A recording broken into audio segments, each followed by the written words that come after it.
அண்மை செய்தி. ஹேமா கமிட்டி அறிக்கையை முழுமையாக வெளியிட வேண்டும் என்று தேசிய மகளிர் ஆணையம் உத்தரவு பிறப்பித்துள்ளது. அண்மை செய்தியாக பார்த்து வருகிறோம். ஒரு வார காலத்தில் வெளியிட வேண்டும் எனவும் கேரள அரசுக்கு மகளிர் ஆணையம் உத்தரவு பிறப்பித்துள்ளது. விவரங்களை வழங்குவதற்காக செய்தியாளர் ரமேஷ் இணைப்பில் இருக்கிறார். ரமேஷ், மகளிர் ஆணையம் ஒரு உத்தரவு பிறப்பித்துள்ளது. அந்த உத்தரவில் என்ன விஷயங்கள் எல்லாம் குறிப்பிடப்பட்டுள்ளது?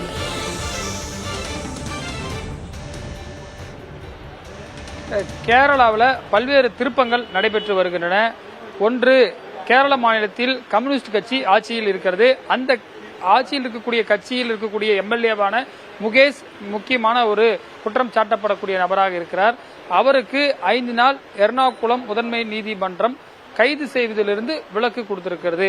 இந்த நிலையில் கொல்லத்திலிருந்து எர்ணாகுளத்திற்கு வந்திருக்கிறார் முகேஷ். தனது வழக்கறிஞருடன் தீவிர ஆலோசனையில் ஈடுபட்டு வருகிறார். எப்படி தான் கைதாவதிலிருந்து தப்பிப்பது என்பதற்காக ஒரு ஆலோசனை. நம்ம இருக்கக்கூடிய பகுதியில் கூட பாத்தீங்கன்னா ஒட்டுமொத்த கேரளா மீடியாக்களும் காத்திருக்கிறார்கள். இந்த முகேஷ் மற்றும் அவருடைய வழக்கறிஞர்களுடைய ஆலோசனையில் என்ன நடக்கிறது என்பது குறித்து தெரிந்து கொள்வதற்காக.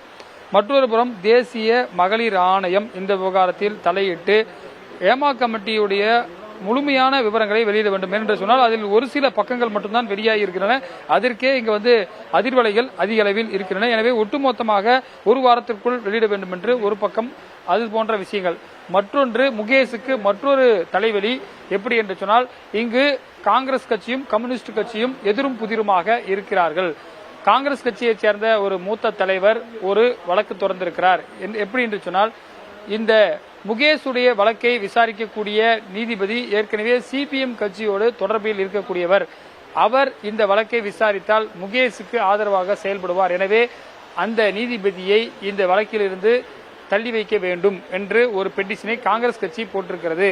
ஒரு பக்கம் முகேஷுக்கு எதிராக திருவனந்தபுரம், கொல்லம் போன்ற பகுதியில் இளைஞர் காங்கிரஸ் ஆர்ப்பாட்டத்தில் ஈடுபட்டு வருகிறார்கள். இது எல்லாம் பல்வேறு விதமான திருப்பங்கள். ஒவ்வொரு பாதிக்கப்பட்ட நடிகையாக வெளியில் மீடியாக்களிடம் தைரியமாக பேச தொடங்கி விட்டார்கள். எனவே உச்சகட்ட ஒரு பரபரப்பான சூழல். அது மட்டும் இல்லாமல் மம்முட்டி, மோகன்லால் போன்ற உச்ச நட்சத்திரங்கள் அனைவரும் மௌனம் காக்கிறார்கள். எனவே இந்த விவகாரத்தை பொறுத்தவரை நிறைய பாதிக்கப்பட்ட நடிகைகள் வெளியில் சொல்ல ஒட்டுமொத்த திரையுலகமே ஆட்டம் கண்டிருக்கிறது. இந்த நிலையில் தமிழ்நாட்டில் பெப்சி என்ற ஒரு அமைப்பு இருப்பது போன்று இங்கே ஒரு அமைப்பு இருக்கிறது. தொழிலாளர்கள் சம்மேளனம் கேரளா. அதிலிருந்து ஒரு மூத்த இயக்குனர் அசிப் அவர் என்பவர் ஆசிக் இன்றைக்கு பதவியை அந்த சம்மேளனத்திலிருந்து விலகி இருக்கிறார். இது போன்ற பல திரைப்பட சங்கங்களில் பிரதிநிதிகளாக இருக்கக்கூடியவர்கள் விலகி வருகிறார்கள். காரணம் என்று சொன்னால், இந்த பெப்கா என்ற அமைப்பு முறையாக பாதிக்கப்பட்ட பெண்கள் பக்கம் நிற்கவில்லை என்று கூறி அவர் தனது ராஜினாமா செய்திருக்கிறார். இது போன்று பல அமைப்புகள், திரைப்படத்துறையில் இருக்கக்கூடிய பல அமைப்புகளில் இருந்து அதில் இருக்கக்கூடிய உறுப்பினர்கள் மற்றும் பிரதிநிதிகள் வெளியேறிய வண்ணம் இருக்கிறார்கள். இது மற்றொரு புறம் நடந்து கொண்டிருக்கிறது. எனவே இதில் இந்த தனி கமிட்டி, ஏற்கனவே எஸ்ஐடி என்று சொல்லக்கூடிய சிறப்பு புலனாய்வு குழு கொச்சி, எர்ணாகுளம், அதே போல திருவனந்தபுரம் உள்ளிட்ட பல்வேறு பகுதியில் அங்காங்கே போய் அந்த பாதிக்கப்பட்ட நடிகையிடம், அதே போல இதற்கு சாட்சியங்களாக இருக்கக்கூடியவர்களிடமும் தொடர்ந்து விசாரணையில் ஈடுபட்டு வருகிறார்கள். எனவே யார் கைது செய்யப்படுவார்கள் என்ற எதிர்பார்ப்பு என்னென்று சொன்னால், மொத்தம் 17 புகார்கள் இருக்கின்றன. இந்த விவகாரத்தில் யார் யாரெல்லாம் கைது செய்யப்படுவார்கள், ஒரு சில பேர் வெளிநாடுகளில் இருக்கிறார்கள், அவர்களெல்லாம் கைது செய்யப்படுவார்களா என்ற ஒரு எதிர்பார்ப்பு எழுந்திருக்கின்றது. ரமேஷ், மலையாள திரைப்பட சங்க நிர்வாகிகள் ஒவ்வொருவராக தொடர்ச்சியாக விலகி வருகிறார்கள். இதற்கு என்ன காரணமாக சொல்லப்படுகிறது? இந்த விஷயத்தை எதிர்கொள்ள முடியாமல் பின்வாங்குகிறார்களா?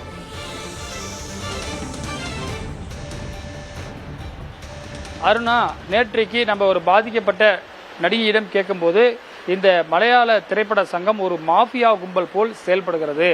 ஒரு சில 10 பேரின் கண்ட்ரோல்ல மட்டும்தான் இருக்கிறது.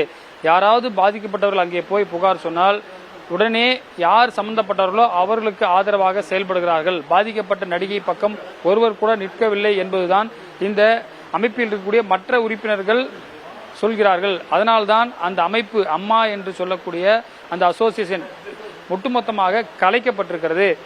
உடனடியாக ஒரு அமைப்பு வேண்டும், அது 2 மாதங்கள் ஆகும் என்று சொல்கிறார்கள். எனவே உடனடியாக அமைக்கக்கூடிய அந்த அசோசியேஷன்ல பெண்களுக்கு பிரதிநிதித்துவம் கொடுக்க வேண்டும் என்ற ஒரு கோரிக்கையும் இருக்கிறது. ஏனென்று சொன்னால் 2024 இந்த ஆண்டில் தான் ஒரு சில மாதங்களுக்கு முன்புதான் இந்த புதிய அம்மா அசோசியேஷன் மோகன்லால் உள்ளிட்டவர்கள் தலைவராக சேர்க்கப்பட்டார்கள். உருவான கொஞ்ச நாள்லயே இது மாதிரி ஒரு பிரச்சனை ஏற்பட்டதால் தான் இவ்வளவு பெரிய பஞ்சாயத்து ஏற்பட்டிருக்கிறது. எனவே இந்த அமைப்புக்கு மீண்டும் உயிர் கொடுக்க வேண்டும். இதுல முக்கியமா என்ன சொல்றாங்கன்னா, ஒரு தீர்ப்பாயம், நடிகைகளுடைய சம்பள பிரச்சனை, அவர்களுக்கு ஷூட்டிங் ஸ்பாட்ல தங்கறதுக்கான இடம், அவர்களுக்கான பல்வேறு பாதுகாப்பு அம்சங்களை ஏற்படுத்துவதற்காக ஒரு தீர்ப்பாயம் அரசு சார்பில் ஏற்படுத்த வேண்டும் என்று ரஞ்சனி போன்ற நடிகைகள் கோரிக்கை வைக்கிறார்கள். இதற்கு கேரள அரசாங்கம் என்ன சொல்ல போகிறது?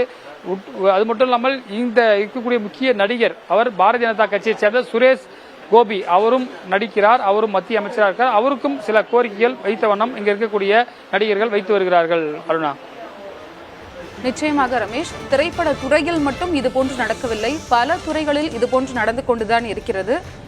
திரைப்பட துறையில் இது போன்று நடந்திருக்கிறது. அந்த பெண்ணிற்கு கட்டாயம் நிச்சயமாக ஒரு தீர்வு கிடைக்க வேண்டும். உங்களுடைய தகவலுக்கும் நன்றி.